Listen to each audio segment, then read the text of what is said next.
Janvier 2011. Le site internet Wikileaks publie 250 000 notes diplomatiques secrètes.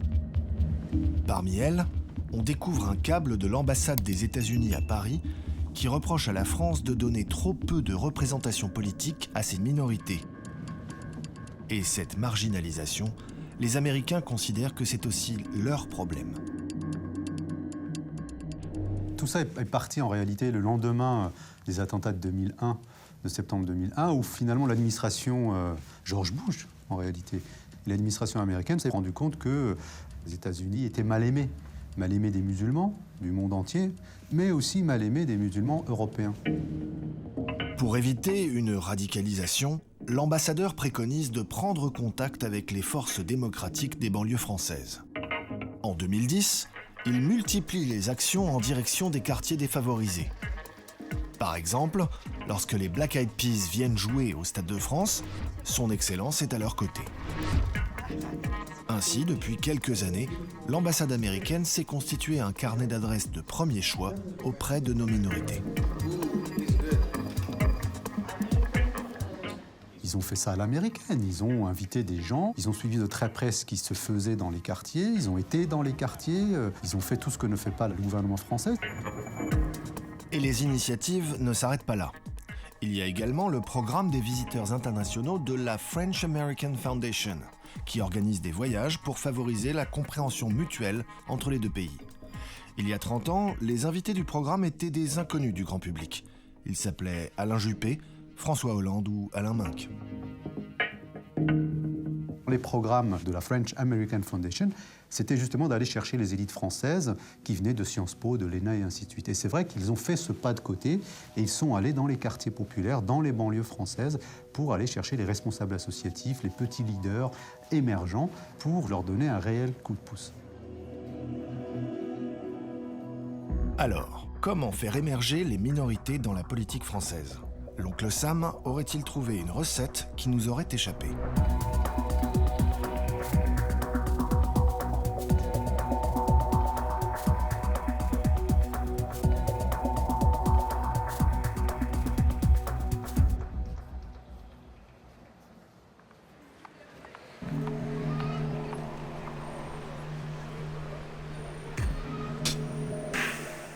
Kamel Hamza est l'un des jeunes élus sur qui les Américains gardent un œil.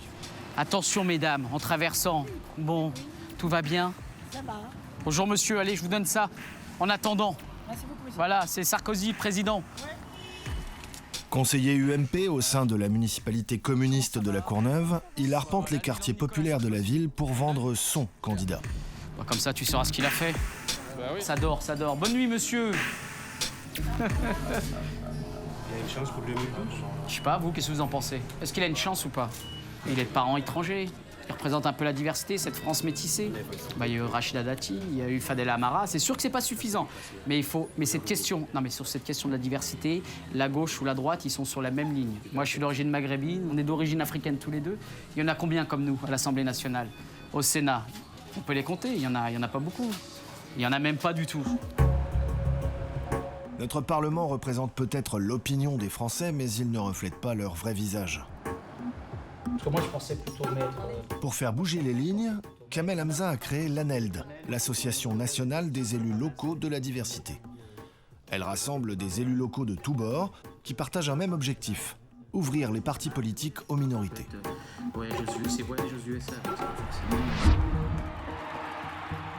Ils partagent aussi le même rêve, voir un jour émerger un Obama français.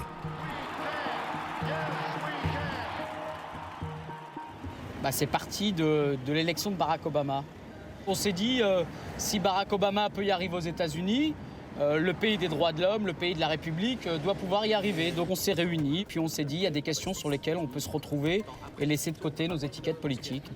On a évité de parler de Nicolas Sarkozy ou de François Hollande et de Ségolène Royal. On a plutôt parlé des États-Unis et de ce que faisaient les États-Unis. On s'est retrouvés sur les questions de discrimination. C'était pas forcément un problème du MP et de PS, c'était un problème que vivaient tous les quartiers de France, qu'on soit de gauche ou de droite. Et puis on s'est aussi dit que la promotion de la diversité dans les partis politiques, quand des élus ou des militants gueulent à gauche, ils peuvent aussi bien gueuler à droite.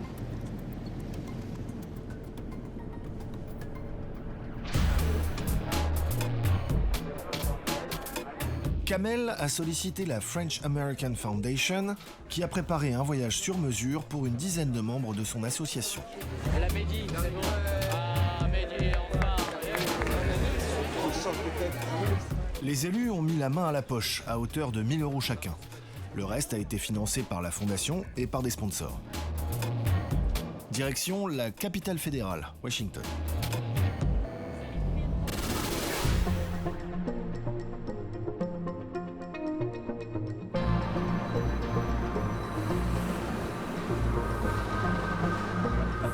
Première étape, le Lincoln Memorial, double symbole. Abraham Lincoln est le président qui a mis fin à l'esclavage, et c'est sous sa statue que 100 ans après, Martin Luther King a lancé son discours le plus célèbre. We will be able to transform the dangling discords of our nation. I have a dream that one day... I have a dream. I have a French dream. Ici, aux États-Unis, je formule le vœu qu'en France naisse un futur Obama français. Un Obama français qui sera issu des quartiers populaires, un Obama français qui n'aura hérité de rien du tout, qui aura tout construit et qui arrivera aux plus hautes fonctions électives. Comme pour Martin Luther King, on a attendu des générations avant que ça se concrétise. Dans quelques générations, ce Obama français naîtra, arrivera, sera président de la République française et pensera à moi. 5 years ago. Mais le message du Dr King vient d'un autre temps, celui de la discrimination. Est-ce à dire que les minorités visibles sont traitées en France comme l'étaient les Noirs dans l'Amérique ségrégationniste des années 60 ? Tiens, Fatel, en arrivant, on va te montrer l'article. À chaud, comment tu vois là? Au petit déjeuner, les voyageurs de la NELD découvrent un article de Libération qui leur est consacré. Et ils se sentent enfermés dans un stéréotype. Cette photo elle est un peu glauque. En fait, ce mur, il est juste glauquissime. Parce que nous, on veut faire tomber les murs et malheureusement, on nous met face à un mur. On est même plutôt dos à un mur. Voilà. Dos au mur. Pourquoi tu penses que le journaliste nous a demandé de ne pas sourire sur la photo? Moi, ça m'a un petit peu perturbé. Parce qu'on sourit tout le temps, au naturel. Et là, il nous a dit non, s'il vous plaît, vous souriez pas. Il a bien insisté sur ça. Kamel, il est puni. Hein, il est, Moi, j'étais là, il est mis au coin. Il a les mains menottées. parce que je suis face à une réalité qui me désole. Donc c'est pour ça que j'étais là, face à ce mur, en me disant c'est notre réalité. Ou alors le mur d'une prison, on n'arrive pas à sortir de ce fameux enfermement de la diversité, souvent issu de ou minorité visible, hein, tous ces termes un peu barbares. Le mur de Berlin est tombé. Donc celui-là va finir Donc celui-là va finir par tomber. Ce qu'on est en train de faire, d'autres en profiteront. Peut-être qu'on sera une génération sacrifiée. Peut-être qu'on n'arrivera jamais à avoir des mères, jamais à avoir... Sacrifié, faut arrêter. Nos parents, génération sacrifiée. Les grands frères là qu'on avait, eux-mêmes, quand tu parles avec eux, ils me disent oh, mais nous on était une génération sacrifiée. Nous maintenant on va dire on est une génération sacrifiée. Nos enfants ils vont dire quoi? On est une génération sacrifiée. Faut arrêter. De toute façon, il y aura toujours quelqu'un pour me rappeler que je suis d'origine. Donc autant que je l'assume et je le vis très bien, je vis parfaitement cette double culture. C'est pas forcément un fardeau, ça peut l'être par ailleurs, mais c'est aussi une richesse et moi je le vis comme une richesse.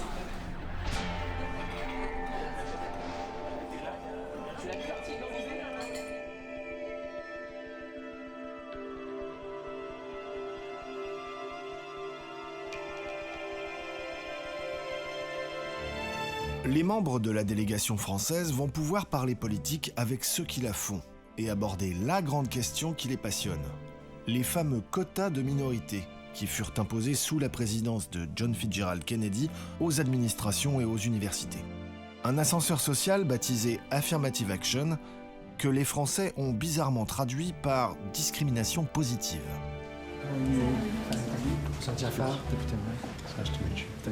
Hi, sir. Nice to meet you. Les délégués français sont reçus par le sénateur républicain John Boozman. Mais l'intéressé est bien embarrassé pour leur répondre. Visiblement, les quotas, il n'y croit pas beaucoup. Ce concept de discrimination positive, est-ce que ça a été perçu comme une attaque ou alors ça a été bien perçu et ensuite ça a été une avancée? Aux États-Unis, les gens ne sont pas d'accord au sujet de l'affirmative action. Certains pensent que c'est injuste. À titre personnel, je pense qu'on devrait plutôt juger les gens selon leur mérite. Le problème, c'est la façon dont ça a été interprété. Certains ont transformé ça en quota, ce qui a créé beaucoup de problèmes juridiques. Donc il a fallu arrêter, car c'était anticonstitutionnel et donc interdit. Ce qui a subsisté, ce sont des objectifs, et c'est tant mieux. Le rôle de la société est de donner un coup de main à tout le monde, de favoriser l'ascension sociale. C'est une chose bien différente que d'établir des quotas en disant tant de personnes de tel groupe vont faire ça et tant de personnes vont faire autre chose. Ça crée des conflits.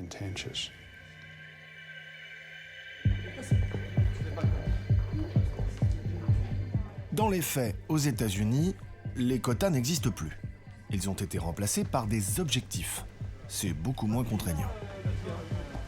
Le truc, c'est quoi? C'est qu'en France, on se rend compte que les quotas, ça fait peur.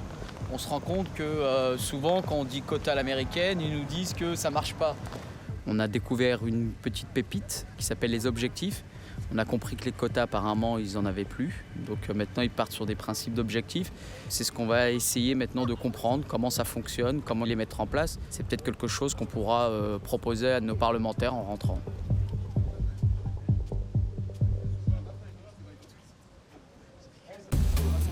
Le gros problème pour les partisans de la discrimination positive, ce sont les chiffres.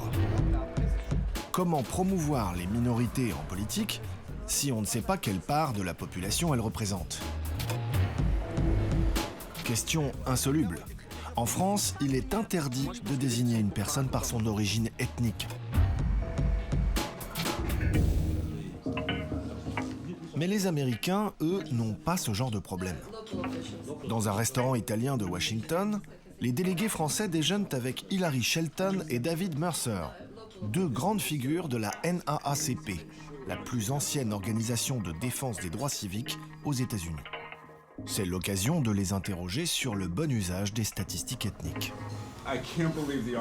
Je n'arrive pas à croire qu'en France, on continue à dire qu'il ne faut pas utiliser les statistiques au nom de l'unité nationale. Ça coûterait beaucoup moins cher d'utiliser des statistiques pour mieux cerner les problèmes, plutôt que d'attendre que les banlieues s'enflamment à nouveau avec toutes les destructions qui s'ensuivent, parce que les gens se sentent exclus de la société. Mon argument serait plutôt, utilisons les statistiques pour empêcher les futures émeutes. Pour différentes raisons, en France, ceux qui sont d'origine africaine ont un taux de chômage plus élevé que le reste de la population. Pour différentes raisons, ceux qui ont une culture islamique n'ont pas les mêmes chances d'obtenir des postes de responsabilité politique. Regardez les statistiques. C'est seulement en étudiant les chiffres qu'on peut savoir quelle communauté est affectée et comment. Et si les chiffres sont fiables, cela permet de faire pression sur le gouvernement pour régler les problèmes.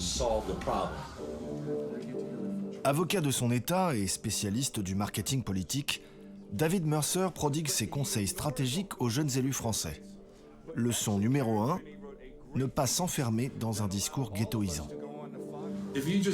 Si vous ne parlez que des problèmes qui concernent votre minorité, premièrement, c'est convenu, et deuxièmement, ça n'aura pas beaucoup d'écho. Ça ne sert pas l'ensemble de la population. Et ils vont vous mener en bateau, je vous le garantis. Mais si vous vous focalisez sur un problème de société plus large, qui ne concerne pas seulement votre communauté, vous serez entendu par beaucoup plus de gens. Vous aurez plus de soutien et ça montrera la maturité de votre groupe ethnique pour participer au débat national.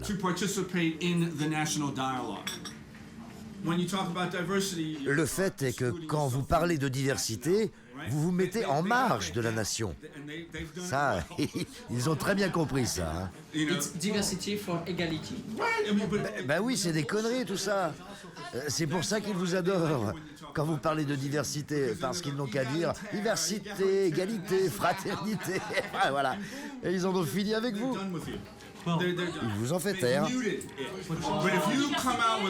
Mais si vous parlez d'un sujet sur lequel on ne vous attend pas, et qui concerne l'intérêt général, comme l'éducation, l'économie ou autre chose, et que vous attaquez avec ça, ils vous proposeront rapidement un marché pour vous faire rentrer dans le rang. La formulation du message est essentielle. Il faut inclure les gens, pas les exclure. Sinon, ils vous tournent le dos. Par exemple, nous parlons d'affirmative action. Ce que je vous recommande, c'est de changer le nom de votre programme. Vous ne pouvez pas appeler ça discrimination positive. Il faut trouver un concept plus progressiste, plus positif. Peut-être intégration positive ou intégration active. Quelque chose dans cet esprit-là. Il faut que le cadre soit bien défini. Car souvenez-vous, l'essentiel, c'est de bien formuler le message. Je vous aiderai.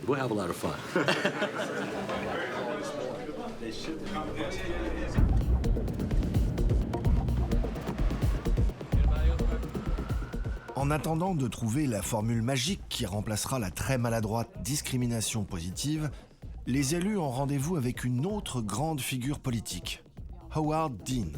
Ce que vous devez faire, c'est établir un rapport de force. Ancien candidat à la primaire démocrate, chef du parti jusqu'en 2009 et conseiller stratégique d'Obama pendant sa campagne, si quelqu'un sait comment faire élire un président issu des minorités, c'est lui. Ce qui m'intéresse, c'est comment vous faire élire.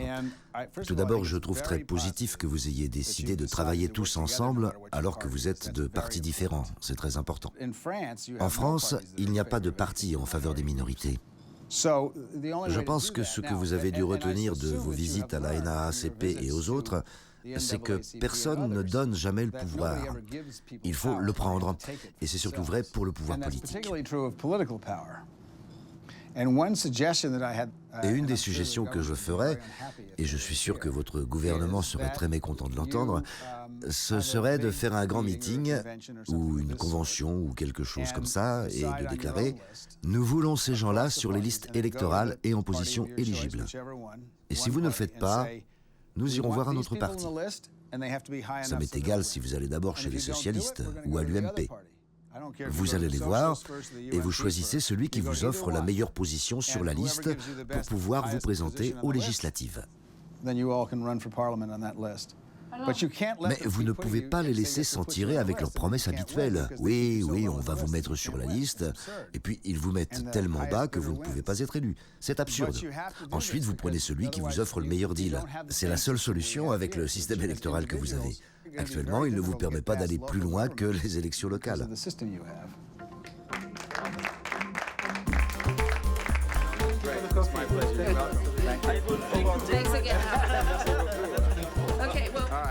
Howard Dean, franchement, il te booste, hein. Il booste, vraiment. Non, mais c'est bien parce que c'est un homme qui a des convictions. C'est rare.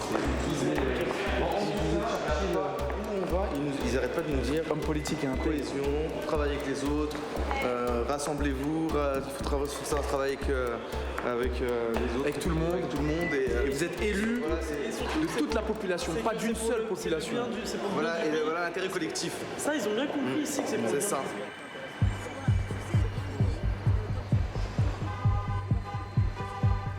Pour ce voyage d'études, la French American Foundation a gardé le meilleur pour la fin. Une rencontre avec Van Jones, un des piliers de l'équipe de campagne de Barack Obama et grand théoricien de l'American Dream.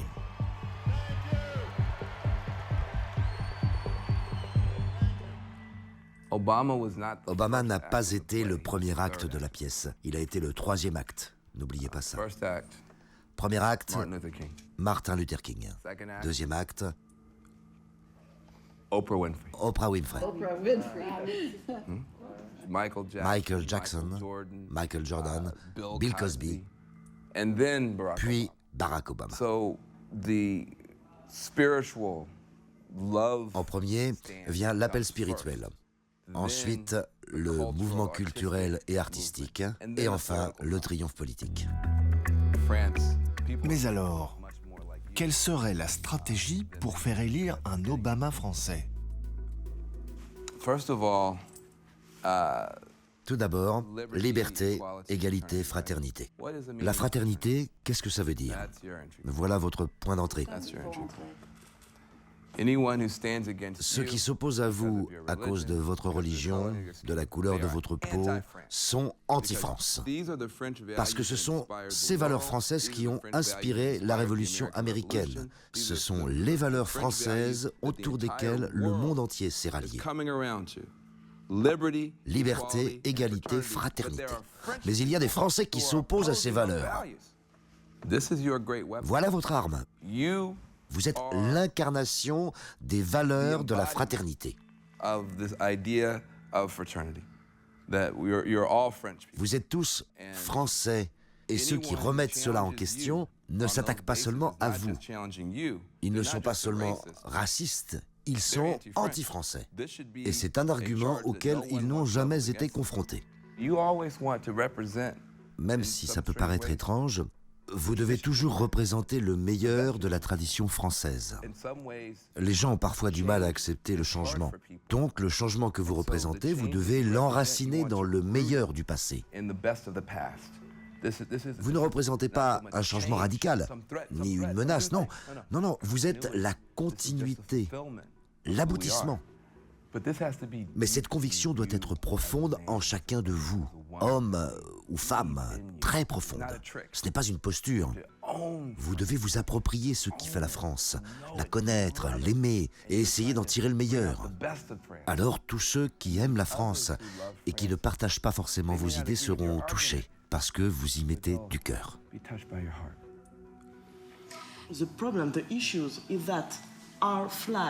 Notre problème, c'est que l'extrême droite a accaparé deux symboles essentiels. Notre drapeau et notre hymne national, la Marseillaise.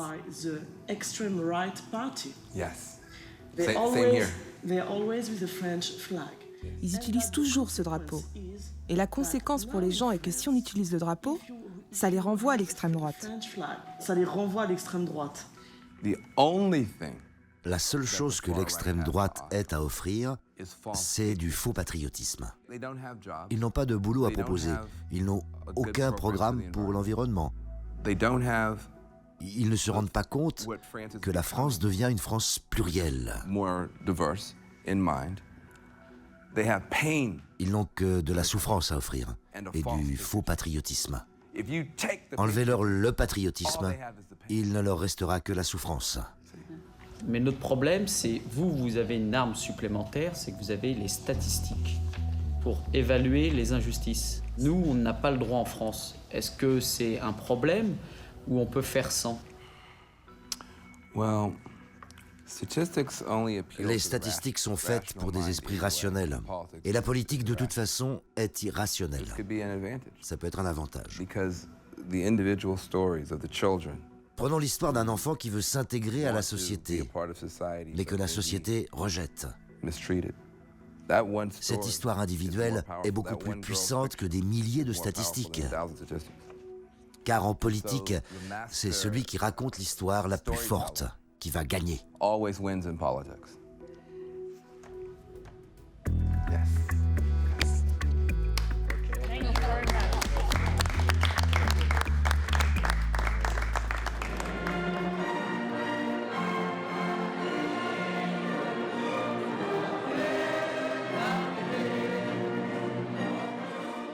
Nous sommes le 14 juillet. Les élus de la NELD se rendent à l'ambassade de France pour un quart d'heure patriotique.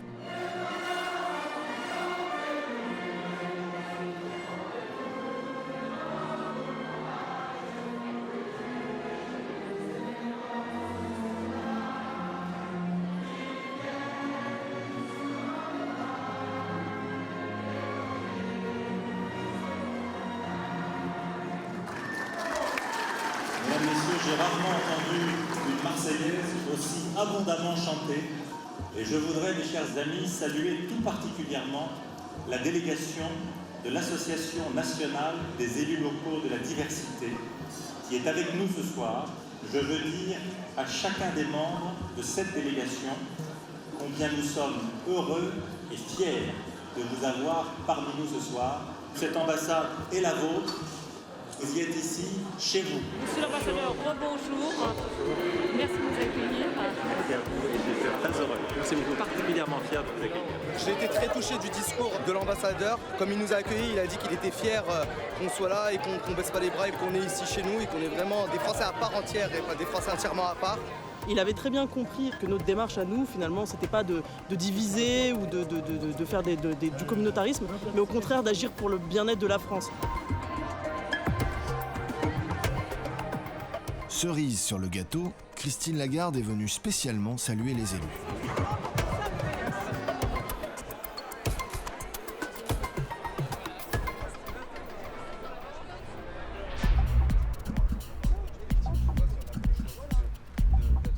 Dernière étape avant le retour au pays. Le monument aux morts de la guerre de Corée, à 2 pas du Lincoln Memorial. Un monument comme on n'en a pas chez nous.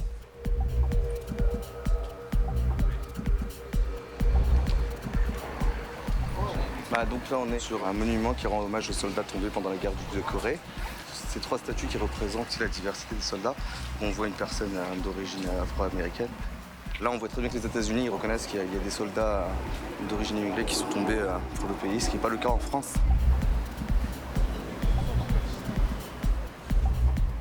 On n'a aucun symbole qui nous rappelle qu'en France, on a été utile à un moment. Parce qu'actuellement, on a l'impression qu'on est un fardeau pour ce pays. Et c'est pas le cas.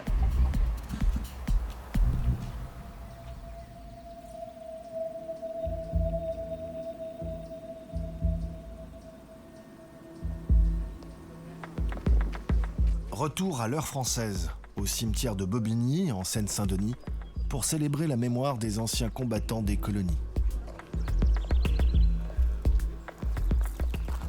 C'est un cimetière ici, c'est un vieux cimetière. Et là, c'est des anciens combattants. En 39-45, il y a des gens qui se sont battus pour la France. Eux, ils habitaient en Algérie, au Maroc, au Sénégal, et avant, c'était français. Et ils se sont battus avec l'armée française pour lutter contre les Allemands. Et aujourd'hui, on est venu pour se rappeler qu'il y a très longtemps, il y avait des gens comme toi et comme moi. Tu t'appelles comment ? Qui s'appelaient aussi Brahim, et qui ont combattu avec les Français, avec Jean-Michel, comme ton copain à l'école. Ils ont combattu ensemble pour faire partir les Allemands et pour faire en sorte que la France soit libre.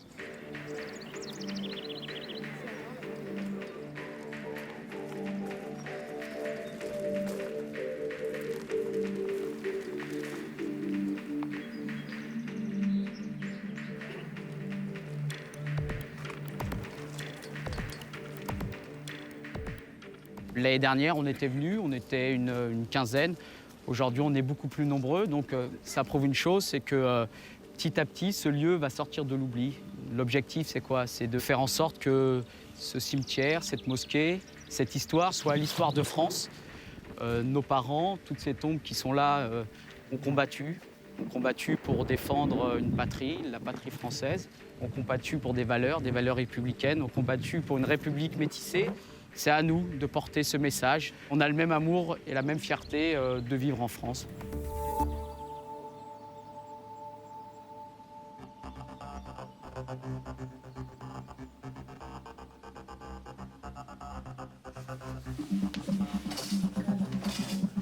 Jules Ferry, qui a déjà entendu parler?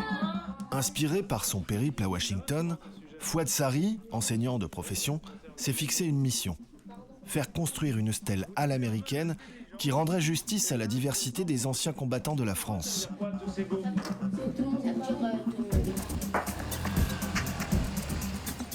Pour cela, Fouad Sari va chercher l'appui d'un sénateur d'Europe Écologie Les Verts qui vient d'être élu, Jean-Vincent Placé.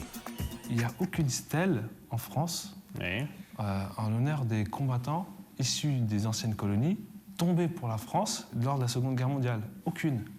Ils ont été quand même à peu près 140 000 lors des commémorations. Il n'y a pas un mémorial, il n'y a rien. En France, il n'y a pas.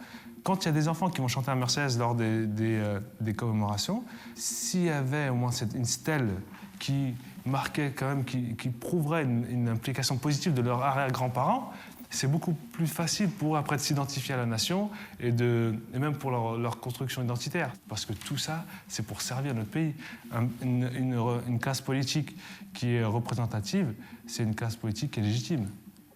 Et une classe politique qui n'est pas représentative, il y a des problèmes de légitimité. C'est pour ça qu'il y a une crise aussi dans les quartiers où le taux d'abstention il peut monter à 60-70%.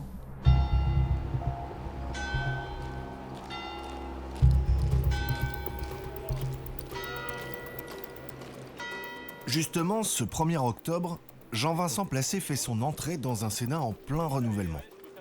La Chambre passe à gauche et elle accueille pour la première fois un groupe écologiste. Du coup, Jean-Vincent Placé est en première ligne.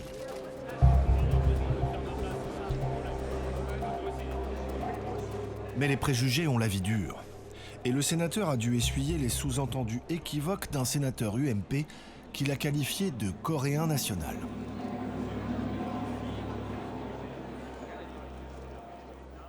pour ces gens-là, pour ce monsieur Marlex, on peut être comme moi, élu de la République, je suis même chevalier de l'Ordre national du mérite, on n'est pas français. Voilà, donc il me voit, je suis coréen pour lui, voilà, parce que je suis né en Corée. Ça, c'est tout de même extraordinaire. Mais voilà, et ça, c'est pour le coup, évidemment, une perception de la France et de la République qui est extrêmement choquante.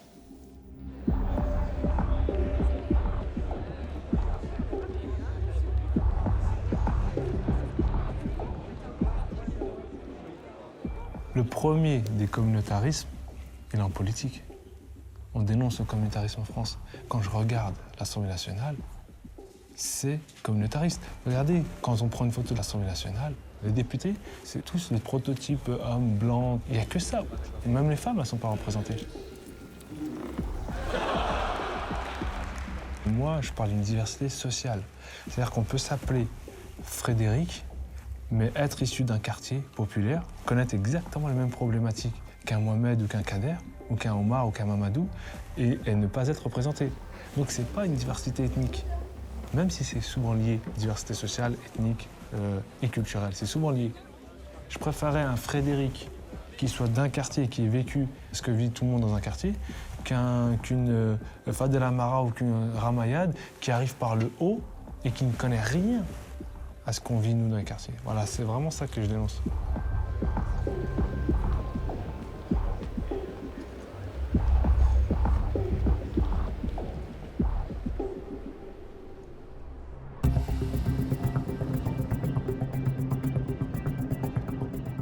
Le travail de terrain, c'est le grand cheval de bataille d'Eugène-Henri Moret. Adjoint au maire de la Courneuve, sympathisant de gauche, il refuse l'étiquette d'élu de la diversité. Moi, je suis élu de la République, je ne suis pas élu des Noirs ou des gens originaires du Cameroun. Voilà, je ne suis pas dans la municipalité à la Courneuve pour recevoir les Camerounais, pour recevoir les Noirs. Voilà, à un moment donné, on est élu aux questions pour moi, pour le sport, à la politique de la ville. C'est pour tout le monde, c'est pour tous ceux qui vivent sur notre territoire. Je ne suis pas élu particulier. Eugène-Henri Moret n'était pas du voyage à Washington. Il ne fait pas partie de l'ANELD. Et il ne rejoint pas le cœur des Obamaniacs. Je vois pas pourquoi je supporterais Barack Obama. Il est quand même à l'antipode de ce que je porte. Et quand j'ai vu que tout le monde était heureux en France, droite comme gauche, j'ai dit bon, on n'est plus sur le débat d'idées là. Ça m'a choqué, moi. On critique Sarkozy en disant que c'est un libéral. C'est un modéré à côté de Barack Obama. Hein.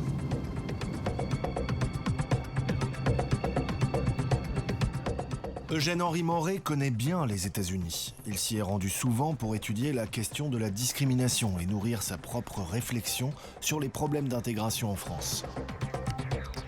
Il y a aussi fait la connaissance de son mentor, Tommie Smith, entré dans l'histoire pour avoir levé le poing sur le podium du 200 mètres au JO de Mexico. Un geste devenu un symbole révolutionnaire de la cause noire aux États-Unis. Là, c'est Tommie, Mexico 68, au moment où je naissais. Et là, c'est Tommie en 2007, à la Courneuve. Moi, Tommie m'a appris à relativiser sur, je dirais, l'idolâtrie qu'on peut avoir en étant en France, du modèle américain, de non-discrimination, etc. Et de voir qu'on est quand même loin des images qu'on a pu vendre ici en France suite à la présidence de Barack Obama. Ils ont beau avoir un président noir, c'est pas la non-discrimination qui règne là-bas. Et en fonction des États, c'est plus ou moins dur, on va dire. Voilà, y a des endroits où il fait pas bon d'être noir ou autre chose aux États-Unis. Hein. Donc c'est aussi important à noter, parce que c'est bien d'avoir Obama, mais l'image ne fait pas tout.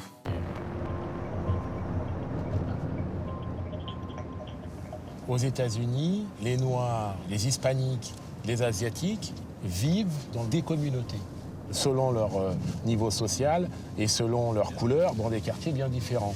Blancs et noirs ne se fréquentent pas, voilà, c'est comme ça que ça se passe. Lorsqu'on parle de discrimination, etc., en France et qu'on fait un parallèle avec les États-Unis, c'est toujours bon à savoir ça aussi. Voilà. Il faut savoir que les États-Unis est un pays où les uns et les autres n'ont pas tellement envie de vivre ensemble dans le même lieu. Ce qui n'est pas notre histoire et qui n'est pas notre culture. Pour Eugène-Henri Moret, l'exclusion n'est pas qu'une question d'origine ethnique. Son credo, c'est le lien social, l'échange entre générations, comme ici, où il organise une rencontre entre le Conseil des sages et les jeunes du quartier qui projettent un voyage humanitaire au Burkina Faso. L'idée pour nous tous autour de la table, c'est comment les uns et les autres, on peut contribuer à travailler là-dessus et faire en sorte que ce projet ait un succès et soit porté à la fois par nos aînés et par nos jeunes sur cette ville. Il y aura le projet là-bas, au Burkina même, dans la ville de Yako. C'est un séjour solidaire, donc on part vraiment dans l'optique d'aider, non pas dans l'optique de faire un séjour pour voyager, mais vraiment pour aboutir à aider la population qui est là-bas. Pour l'adjoint au maire de la Courneuve, mélanger les groupes ethniques, les générations, les classes sociales est la meilleure manière de lutter contre les replis communautaristes et contre la montée de l'extrême droite. Le Front National travaille effectivement par groupe ethnique. Donc effectivement, ça se rapproche davantage du programme américain. En même temps, c'est pas lui le principal ennemi. Le principal ennemi, ce sont ceux qui disent ce qu'ils font et qui ne font rien. Et qui désespèrent ceux qui croient vraiment à un vivre ensemble où tout le monde trouve sa place. C'est eux le véritable ennemi et c'est eux qui nourrissent ces thèses du Front National.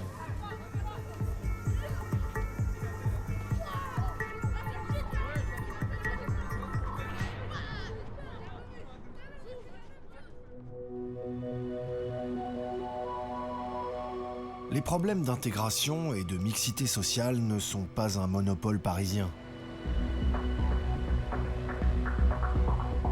Nassurdine Haïdari est adjoint au maire socialiste du premier secteur de Marseille. Il constate au quotidien l'exclusion de ceux qui, comme lui, sont issus de l'immigration comorienne.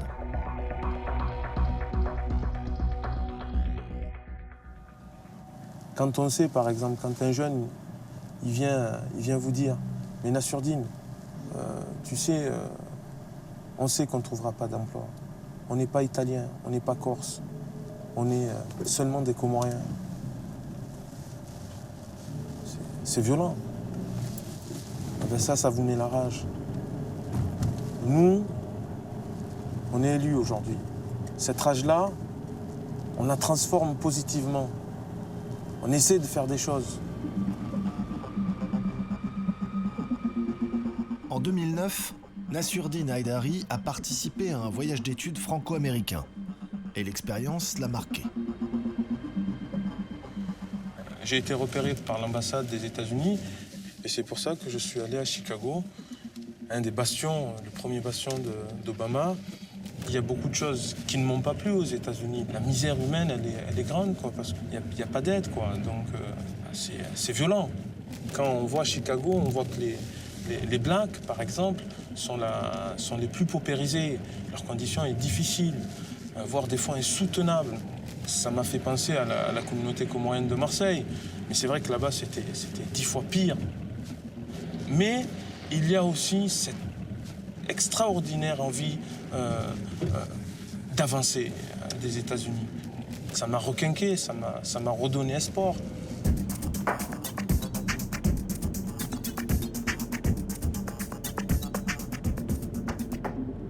Moi, je pensais au début que le ghetto français n'existait pas. Mais quand on est devant les faits, on voit bien que ça existe. La République ne se vit pas comme ça. On ne peut pas demander à des gens de rentrer dans le moule et en même temps, on les exclut de la vie collective. C'est pas possible, ça. Ben là, tu commences à voir, quoi. L'habitat ici, c'est ça. C'est des tours et des tours, du béton, qui s'enchaînent et qui enferment les populations, quoi.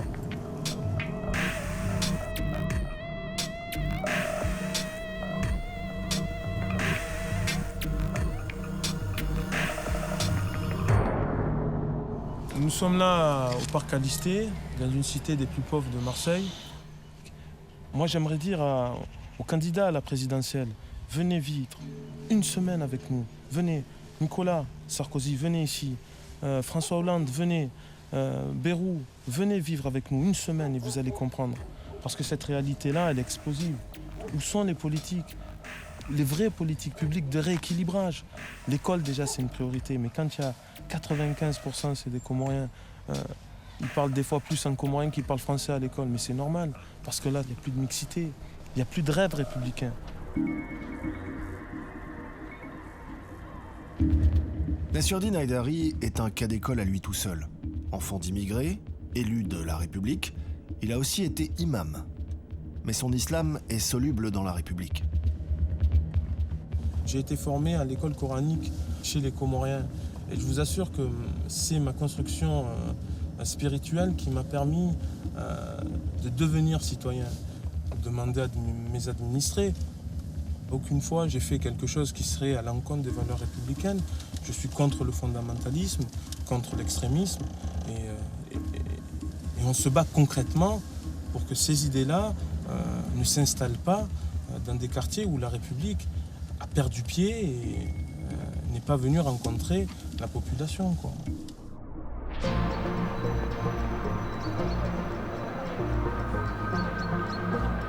Le premier secteur de Marseille, où Nassurdine est élu, est constitué de 2 communes, l'une pauvre et l'autre beaucoup plus aisée. L'occasion pour l'adjoint au maire de mettre en pratique sa vision de la mixité, en organisant des rencontres sportives entre jeunes de milieux sociaux différents. La mixité sociale, c'est un mot, mais c'est aussi une réalité. Pour que les enfants se connaissent, il faut qu'ils puissent construire quelque chose ensemble. Et à travers les stages sportifs, c'est une expérience. Ils vont se voir peut-être dans 5 ans et ils diront on a fait des stages sportifs ensemble. À 8 ans, quand je disais à des copains, j'ai envie de faire de la politique, même à cet âge-là, je leur disais. Même si je ne savais pas comment et je pensais cela impossible, je leur disais que j'ai envie de faire de la politique. Et ils me tapaient d'une tape fraternelle à l'épaule. Oui, tu en feras, mais dans ton pays. Mais pour eux, ce n'était pas la France. Mais aujourd'hui, je suis élu de la République, mais je pense qu'il y a encore un long chemin à faire. Préparer l'avenir, c'est aussi tirer les leçons du passé. Nassurdine Haïdari le sait, sa génération n'est pas la première à vouloir prendre en main son destin politique. Le combat pour la reconnaissance des minorités a commencé il y a bientôt 30 ans, avec ce que les médias ont appelé la marche des beurs. Inspirés par les marches pacifiques de Gandhi et de Martin Luther King, 32 fils et filles d'immigrés d'Afrique du Nord quittent Marseille à pied, direction Paris, le 15 octobre 1983, dans l'indifférence générale. Mais en route, leur mouvement prend de l'ampleur. Et 1 mois et demi plus tard, ce sont près de 100 000 personnes qui défilent à Paris. Leur revendication, être reconnus et acceptés comme des Français à part entière. À Marseille, Nassurdine Haïdari a réuni des vétérans de cette marche. Son projet, organiser à la veille des élections un nouveau mouvement de grande ampleur pour attirer l'attention sur les citoyens des quartiers défavorisés, comme l'avait fait la marche des beurs. 30 ans après, leur représentation politique n'a pas vraiment progressé. La situation des quartiers populaires change en fait. Il y a un petit côté naïf dans la marche. Nous étions naïfs, mais pas les politiques. Puisque la marche finit, qu'est-ce qu'on nous a pondu? SOS Racisme, touche pas à mon pote. Récupération politique. Ils nous ont volé notre combat, moi je le dis aujourd'hui, et je suis socialiste. Le PS nous a volé notre combat. Nous, on a été complètement écartés de tout ça. La plupart des immigrés de l'époque qui ont marché ont été relégués à des postes d'animateurs de centre social. Prends ça et tu as un travail, tu es bien content. Moi je dis que j'ai échoué. J'ai échoué parce qu'à un moment donné j'y ai cru, j'ai fait beaucoup. Pour quel résultat quand je vois qu'aujourd'hui, je vais à des enterrements de jeunes qui eux, sont assassinés par des kalachnikovs pour des histoires de deal. Stevie Gustave est un élu francilien, socialiste, comme Anifa. Il est descendu à Marseille pour soutenir l'appel. Pour lui, la solution est dans l'action politique. Pour moi, ce qui est important, c'est forcément avoir le passé, mais ne pas vivre dans le passé. Parce que vivre dans le passé, tout à l'heure, je ne sais pas qui disait, nous étions le visage de demain. Aujourd'hui, moi, je ne suis pas le visage de demain, je suis le visage d'aujourd'hui. Je ne veux pas me cacher. Si nous, dès le départ, on dit c'est pas pour nous, comment voulez-vous que ceux qui font partie des castes puissent nous prendre au sérieux? Moi, je parle d'un constat, les Français ne sont pas racistes. Nous ne sommes pas racistes. Les castes dominantes sont racistes en haut lieu. Ils sont racistes. Moi, je me présente aux législatives. Quand j'ai décidé de me présenter aux législatives, on m'a dit c'est pas le moment. Attends, t'es gentil, t'as dit à mon grand-père que c'était pas le moment, t'as dit à mon père que c'est pas le moment, je ne dirai pas à mon fils que c'est pas le moment. Donc, et c'est eux, ils disent mais non, on risque de perdre dans cette circonscription. C'est faux, c'est complètement faux. Quand on veut bousculer un parti, on peut. Alors bien sûr, le département a investi entre 2006 et 2009 sur 4 ans un total de 135,7 millions d'euros pour les travaux d'investissement. Dans le nord de la France, Mehdi Masrour en a fait l'expérience. Militant de longue date, il briguait l'investiture du PS aux élections cantonales.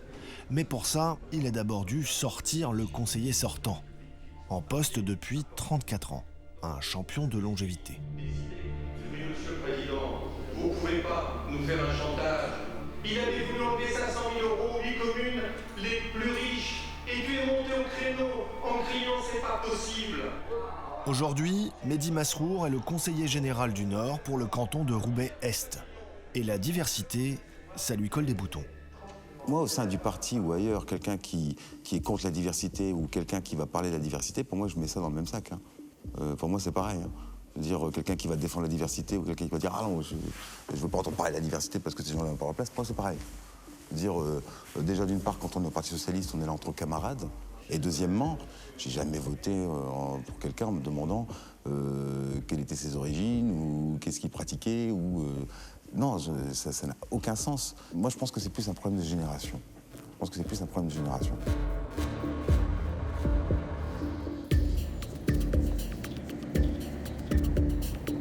Tout ça, c'est mon canton, tu vois, t'as tout ça.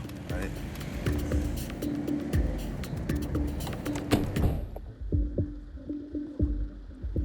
Ce qui est fondamental dans notre pays, c'est déjà d'une part de revoir la manière dont on fabrique ces élites. Mais aussi de se poser la question de savoir dans quelle mesure les élites qui nous représentent aujourd'hui sont en phase avec l'évolution de nos sociétés. Et je pense que c'est ça le gros problème. C'est qu'on a un déphasage entre nos élites et la société. On a un mode de production de nos élites qui est complètement archaïque, puisqu'on fonctionne toujours sur le national qui décide et qui catapulte des gens comme ça en périphérie. C'est illustré, on va dire, d'une manière quasi caricaturale lorsqu'on veut prendre en compte ce qu'ils appellent la diversité. Alors, verrons-nous bientôt des députés plus colorés? Bienvenue à l'UMP, qui présente ce soir le Conseil national des Français issus de la diversité.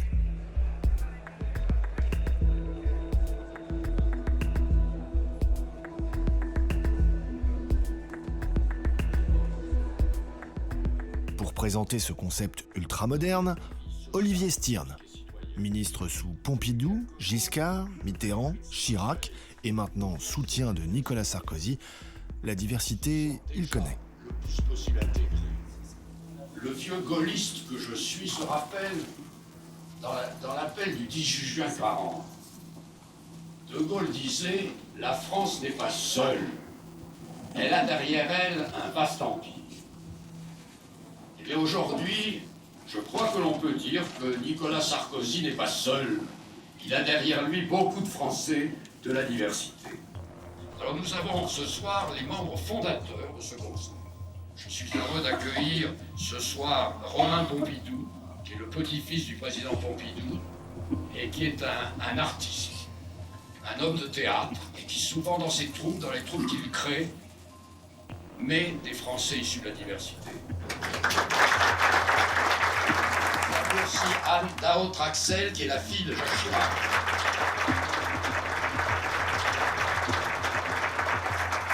Et qui est d'origine vietnamienne.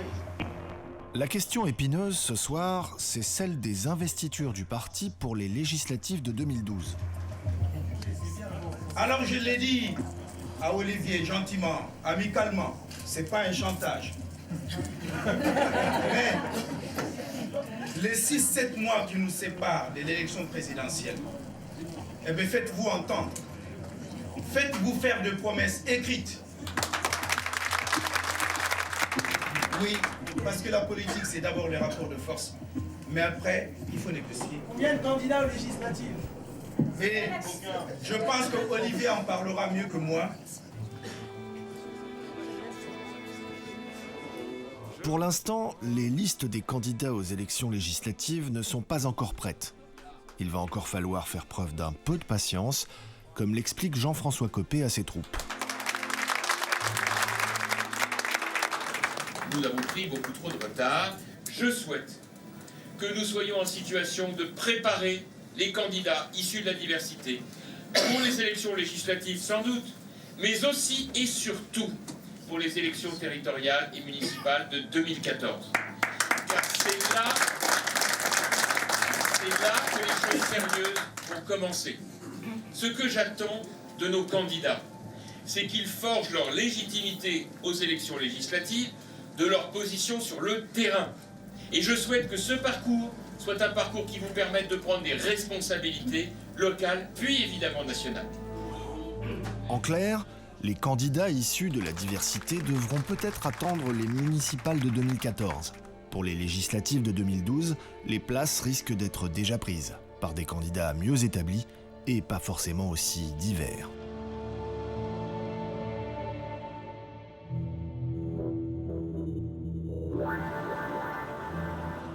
Mais comment faire de la place aux minorités en politique quand les sièges des conseils généraux, régionaux, de l'Assemblée nationale, du Sénat, restent aux mains d'une génération d'élus bien décidés à les conserver, et si possible, en cumulant plusieurs mandats à la fois.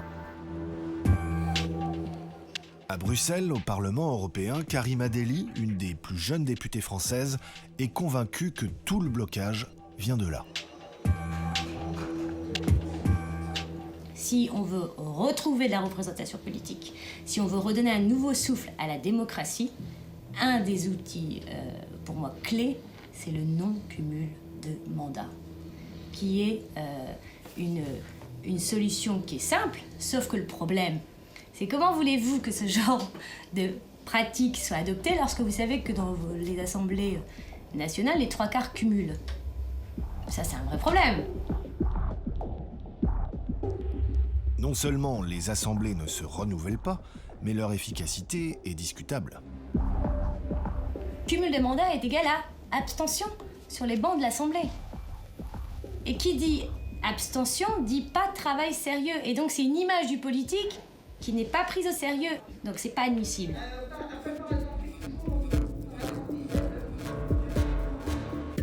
Aujourd'hui, Karima Delli a fait passer pas moins de 60 amendements au Parlement européen pour améliorer les conditions de travail des populations les plus défavorisées. Un boulot de titan qui lui a valu les félicitations de ses collègues parlementaires et qu'elle n'aurait jamais pu faire si elle avait dû assumer un mandat supplémentaire. La santé au travail, on doit le rappeler, c'est un droit fondamental. Donc il n'y a pas de fatalité. Et donc il faut se mettre au travail. Donc j'attends cette réunion avec impatience. Voilà. Merci.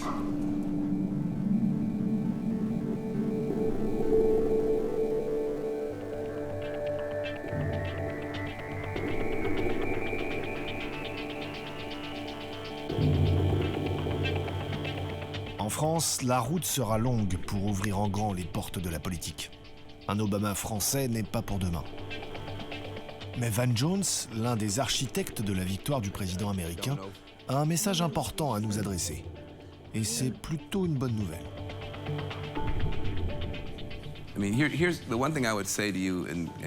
Ce que je vous dirais en conclusion, c'est que vous pouvez poursuivre votre route dans la sérénité, avec patience, dignité et grâce, car le temps est votre meilleur allié. C'est inévitable. La France vous acceptera tous et ce sera une bénédiction. C'est inévitable. La France n'a pas d'avenir si elle ne vous inclut pas. Donc, tout va bien.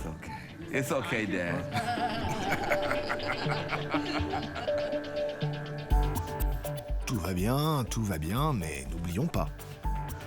Pour se faire entendre, encore faut-il utiliser sa voix.